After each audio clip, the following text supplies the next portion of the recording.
মাঝরাতে একটি শেয়ালের বাচ্চা ঠান্ডায় কাঁপতে কাঁপতে একটা রুমের ভিতর প্রবেশ করলো। কিন্তু শেয়ালের বাচ্চাটি কখনো ভাবে নাই যে এই রুমে একটি বড় কুকুর আছে। প্রথমে সে ভয় পেয়ে নিজেকে দেওয়ালের দিকে আ- আম, লুকানোর চেষ্টা করছিল, কিন্তু কুকুরটি ছিল অনেক নম্রভদ্র। কিন্তু কুকুর বুঝতে পারলো যে এই শেয়ালের বাচ্চাটি অনেক ক্ষুধার্ত, তাই তাকে তার খাবার এনে দিল। সেই শেয়ালের বাচ্চাটি খুবই তৃপ্তি সহকারে খাবারটি খেল, কারণ কুকুরটি হচ্ছে একটা মা কুকুর। সে বোঝে সন্তানের ভালোবাসা। তাই ওদের দুইজনের ভিতরে একটা গভীর সম্পর্ক তৈরি হয়ে গেল। দেখুন, ওরা আনন্দ ফুর্তি নিয়ে সময় কাটাতে শুরু করলো।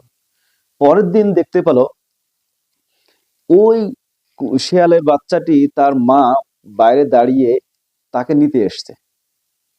ওই ঘরের মালিক তাদেরকে দেখে ভয় পেল প্রথমে, কিন্তু পরে বুঝতে পারলো যে তারাও হয়তো ক্ষুধার্তের কারণেই তারা এখানে এসছে।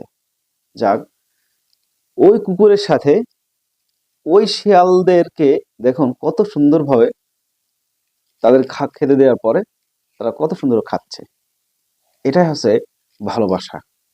প্রাণী যখন ক্ষুধার্ত হয় তখন তারা মলিন হয়ে যায়, তাদের ভিতরে হিংস্র ভাব থাকে না। দেখুন, এই ভিডিওটি ভালো লাগলে অবশ্যই শেয়ার করে দিবেন। লাইক কমেন্ট শেয়ার করতে ভুলবেন না।